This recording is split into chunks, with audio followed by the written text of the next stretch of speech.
Hi kids, it's Daddy. I'm joining you for this next reading from inside the Dursleys' house. I'm in Harry's closet under the staircase. Shh. I don't want Mr. Dursley to hear me. Let's read a little bit, okay?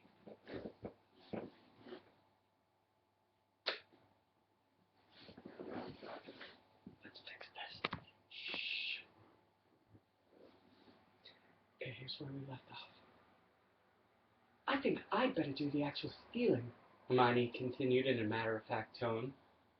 You two will be expelled if you get into any more trouble, and I've got a clean record. So all you need to do is cause enough mayhem to keep Snape busy for 5 minutes or so. Harry smiled feebly. Deliberately causing mayhem in Snape's potions class was about as safe as poking a sleeping dragon in the eye. Potions lessons took place in one of the large dungeons. Thursday afternoon's lesson proceeded the usual way. 20 cauldrons stood steaming between the wooden desks, on which stood brass scales and jars of ingredients. Snape prowled through the fumes, making waspish remarks about the Gryffindor's work, while the Slytherins sniggered appreciatively. Draco Malfoy, who was Snape's favorite student, kept flicking pufferfish eyes at Ron and Harry, who knew that if they retaliated, they would get detention faster than you could say unfair. Harry's swelling solution was far too runny, but he had his mind on more important things. He was waiting for Hermione's signal, and he hardly listened as Snape paused to sneer at his watery potion. When Snape turned and walked off to bully Neville, Hermione caught Harry's eye and nodded.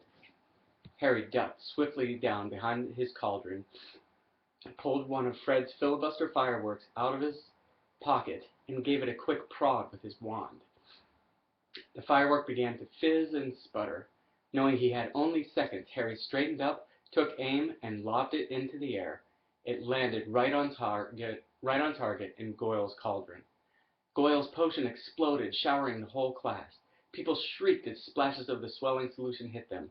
Malfoy got a faceful, and his nose began to swell like a balloon.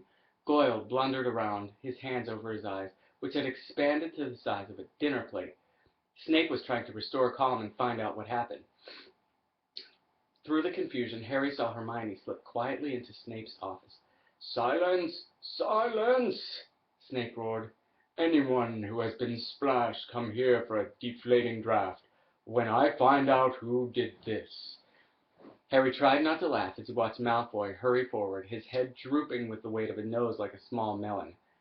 As half the class lumbered up to Snape's desk, some weighted down with arms like clubs, others unable to talk through gigantically puffed-up lips, Harry saw Hermione slide back into the dungeon, the front of her robes bulging.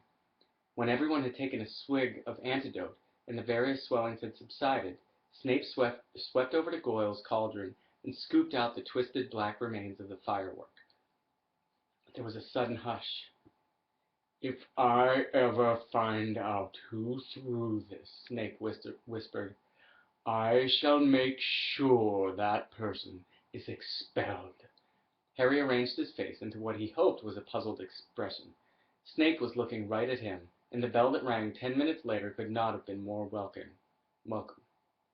"He knew it was me," Harry told Ron and Hermione as they hurried back to Moaning Myrtle's bathroom. "I could tell." Hermione threw the new ingredients into the cauldron and began to stir feverishly. "It'll be ready in 2 weeks," she said happily. "Snape can't prove it was you," said Ron reassuringly to Harry. "What can he do?" "Knowing Snape, something foul," said Harry as the potion frothed and bubbled.